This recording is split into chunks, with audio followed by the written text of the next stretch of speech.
What happens in the first second after your heart stops? What are you supposed to do with the answer when you come back?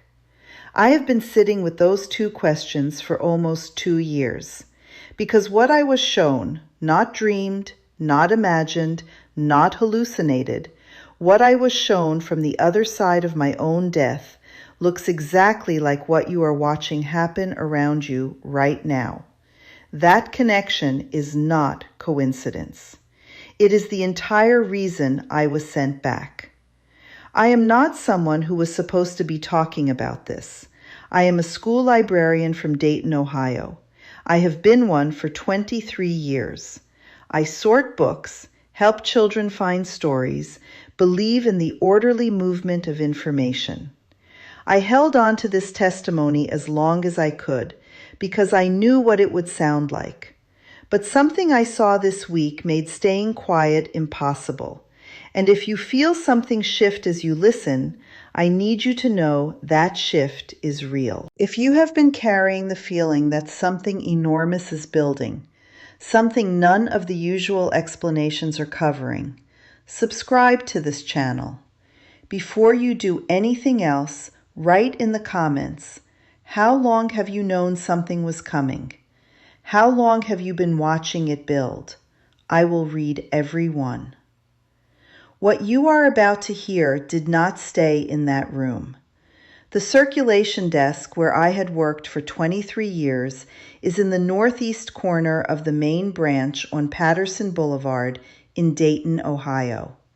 In August, the afternoon sunlight comes through the window at an angle that turns everything in that section the color of old honey. The spines of the returned books go amber. The wooden cart I had been using for 11 years goes warm gold. That specific quality of light is the last ordinary thing I was conscious of before it happened. What followed was not dramatic in the way people expect. There was no prolonged warning, no building sensation that might have allowed me to call out to someone or sit down or do anything useful. One moment I was standing at the desk, turning the pages of a children's picture book to check for damage, a watercolor illustrated Bible, the kind with rounded illustrations in simple language. And the next moment I was above all of it, looking down. I don't mean that metaphorically. I was near the ceiling and I could see my own body on the floor between the circulation desk and the shelving cart. And the first thought I had, I remember it with the kind of clarity that does not belong to ordinary memory, that clarity that does not fade no matter how many months pass, was not fear. It was recognition.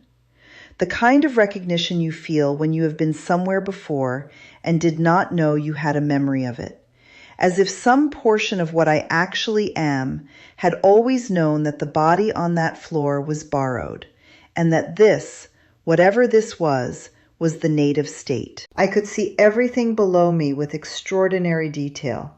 The specific way my feet had turned when I fell, the gray New Balance shoes I had bought in April, the watercolor illustration of Joseph's coat spread open across both pages of the picture book, lying beside me on the floor.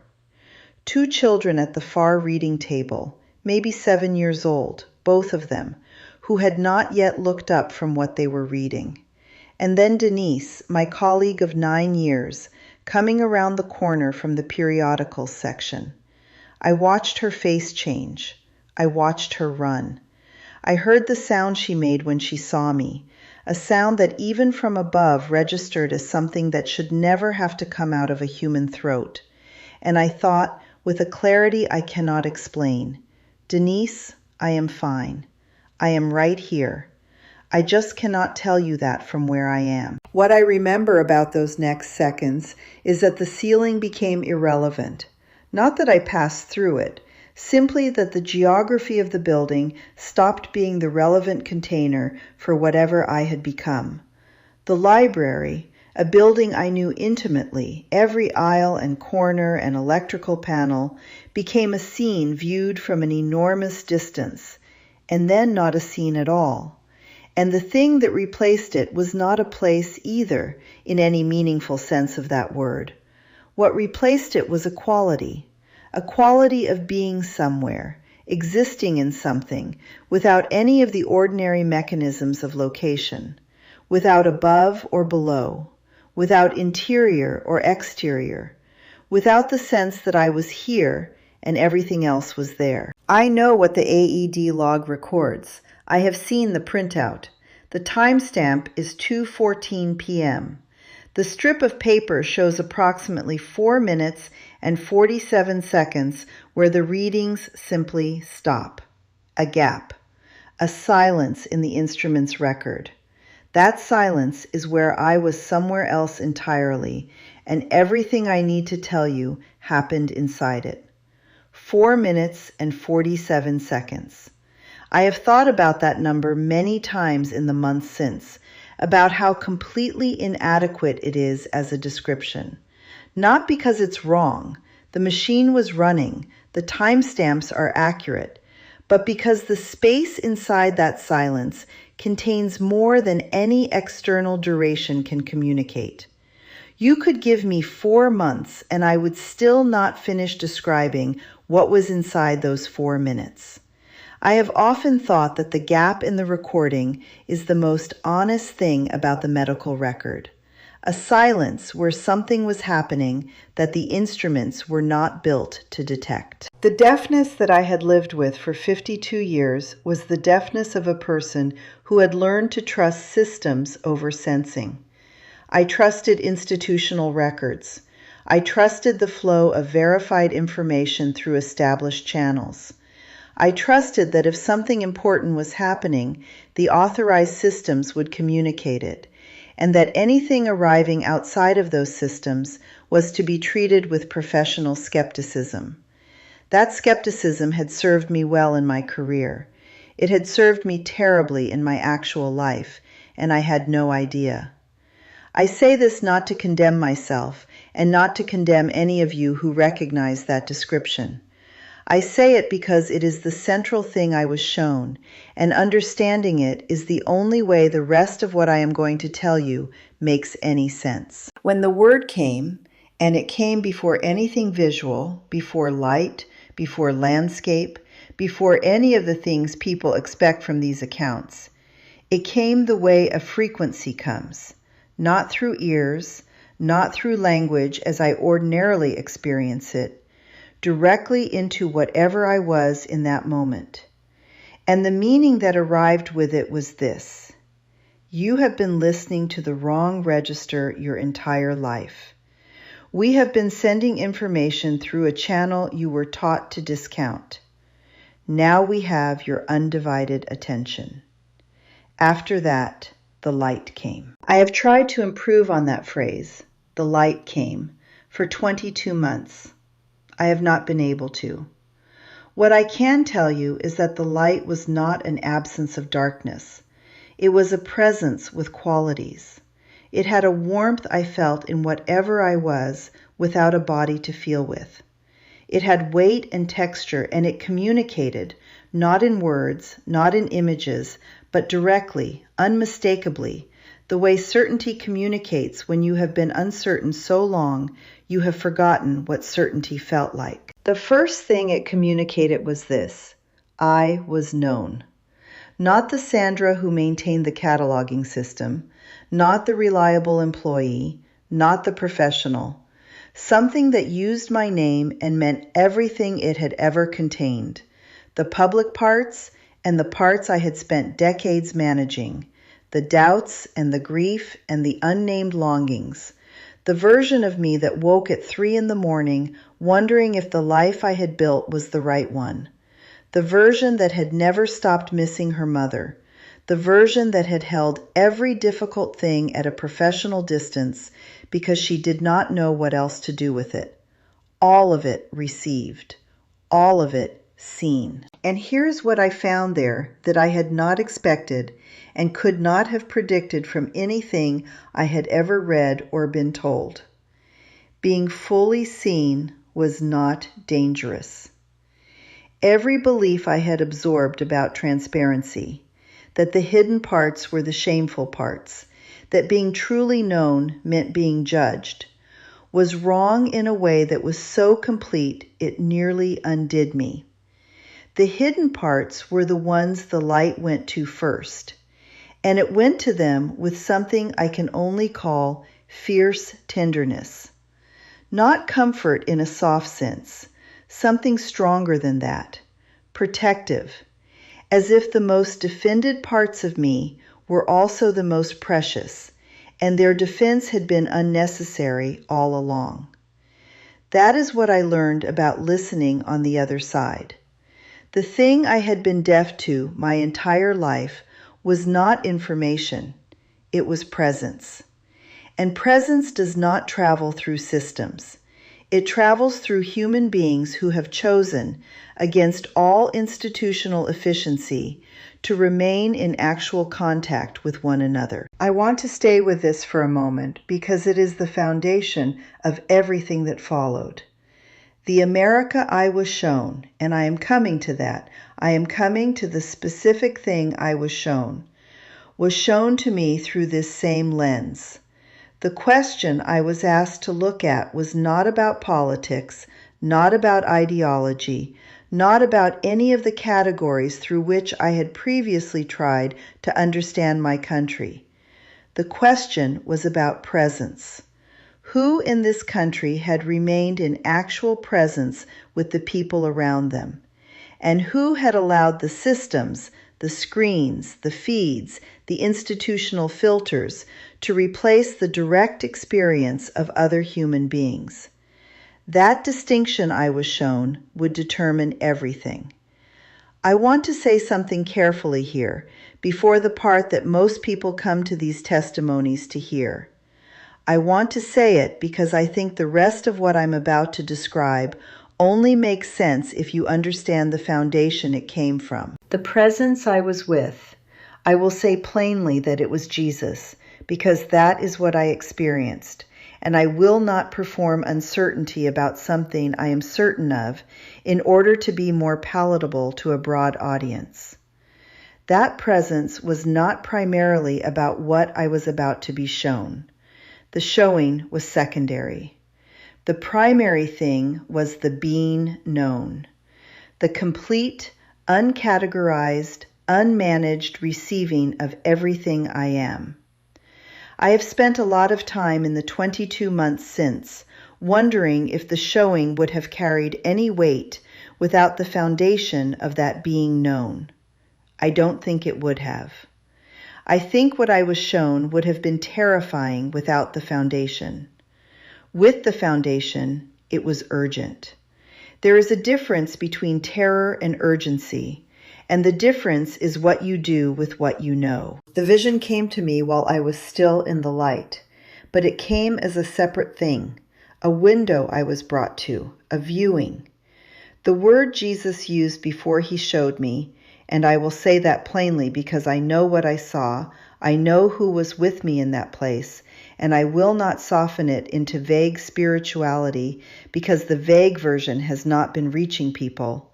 The word he used was, look, and I looked. What I saw was not an event in the way a news event is an event.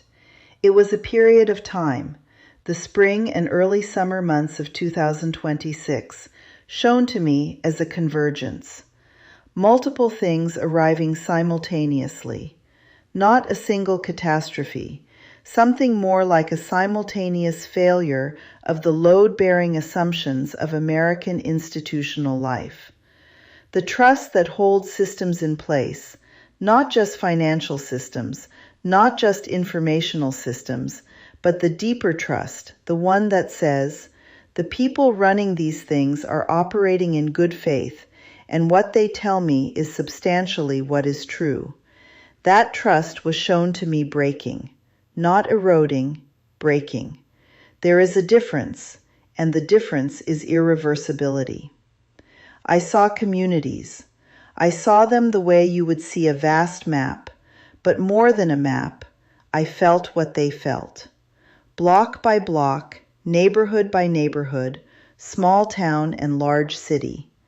I watched the same moment arrive in each one, and I watched the response divide. In communities where people had maintained real contact, where neighbors still knew each other by name, where there were relationships across the usual lines of age and background and belief, where people had sat across a table from someone genuinely different from themselves and chosen to remain in conversation, in those communities, when the institutional layer became unreliable, there was someone to turn to.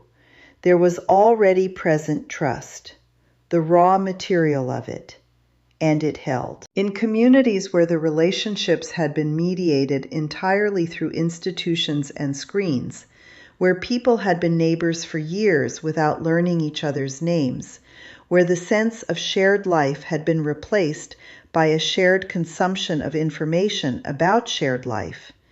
In those communities, when the institutional layer failed, there was nothing beneath it, and the fracture that happened there was not temporary.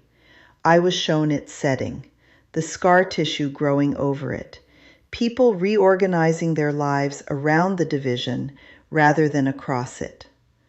The word Jesus used for what I was watching was permanent. He said it specifically, not difficult, not damaging, permanent. And he explained to me, in a way that bypassed language and arrived as direct knowing, that permanence in this context meant something structural, that after a certain threshold of fracture, the communities on either side stopped trying to reach each other, not from malice, but from the simple mechanics of broken trust. They begin building separate systems, separate sources of information, separate definitions of what is real.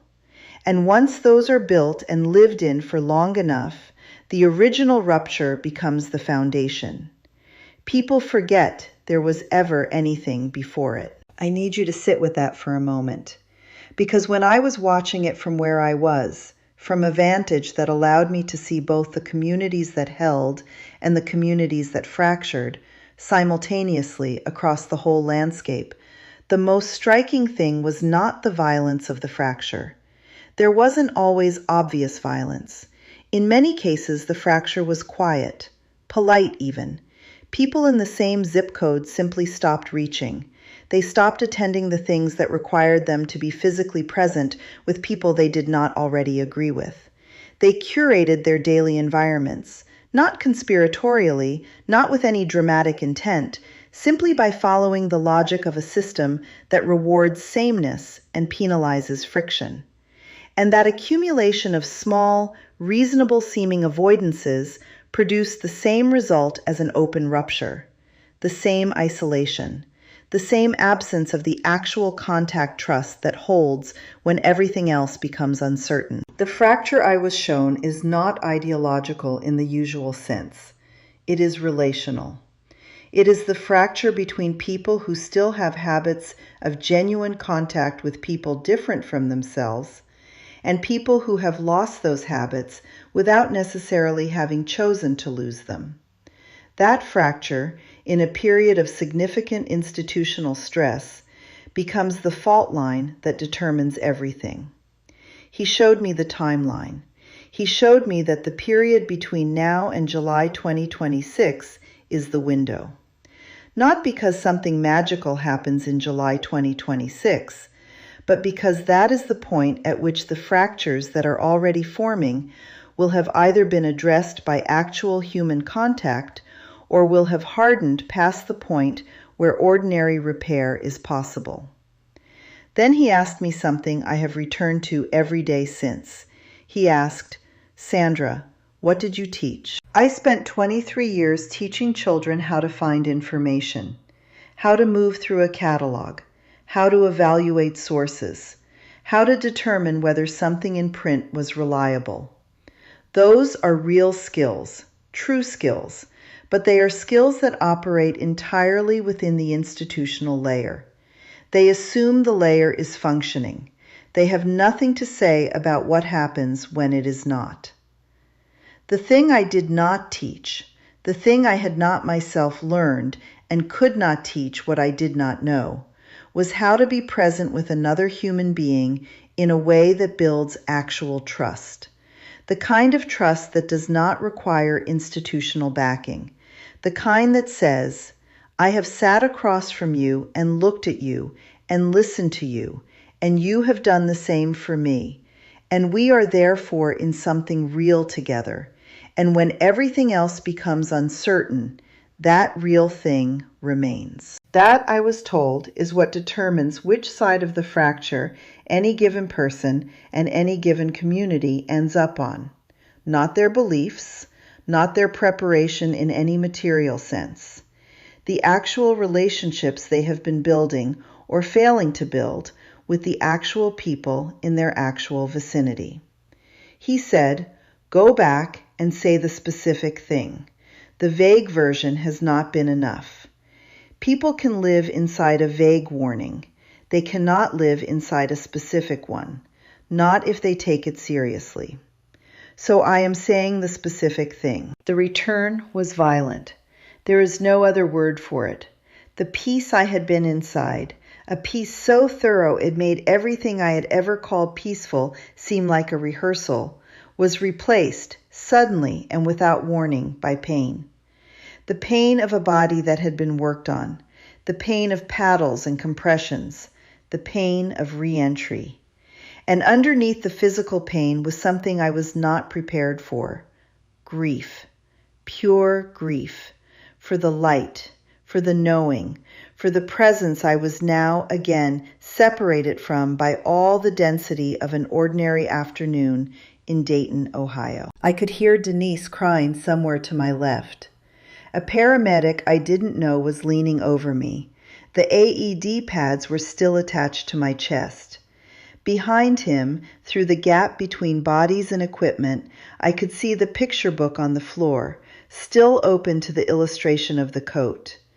And a child's voice somewhere behind the equipment and the adults said to his mother, in the serious tone that children reserve for genuinely puzzling things, "What happened to the library lady?" What happened to the library lady is that she died. She was shown what she was shown, and she was sent back to say it, at the cost of leaving a place she would have chosen to stay. The praise I carry into this account, before I ask anything of you, is this. In that light, I understood that everyone watching this is as fully known as I was.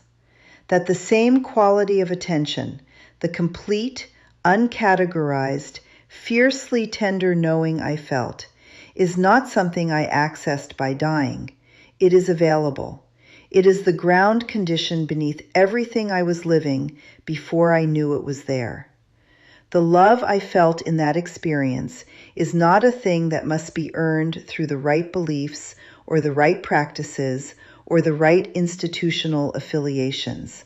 It is what is already there, underneath every layer of managed identity and professional caution, underneath all the ways you have learned to present yourself to a world that rewards surfaces. It is not going anywhere. It was there before you, and it will be there after. I was shown that plainly. What I am asking you to do with that, not as a command, not with urgency wielded as a weapon, but as a woman who has seen what she has seen and has no honest alternative to telling you, is to make one contact this week with a person in your actual life who you have been meaning to reach and have not. Not a message, not a reaction to something posted, a real conversation with a real voice, preferably a face. The kind of contact that builds the thing that was shown to me as the only infrastructure that matters when the other infrastructures become uncertain. That is the instruction I was given. That is what I have been practicing, imperfectly, since I came back. That is what he asked of me in the place where I was fully known and sent back anyway. Before you close this evening, before you sleep, take a few minutes and review the day behind you. Not the news of the day, the actual day, the actual people in it. Ask yourself honestly, Did I see anyone today? Not scroll past them, not sort them, not categorize them in relation to myself. See them. See them the way I was seen in the light.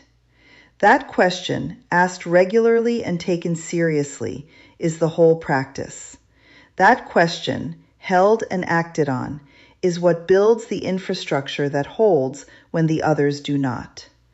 I will keep bringing what I was given to bring, as honestly as I can bring it. And I am genuinely grateful, in a way I did not know I was capable of being grateful, before any of this happened, that you were in this room with me today.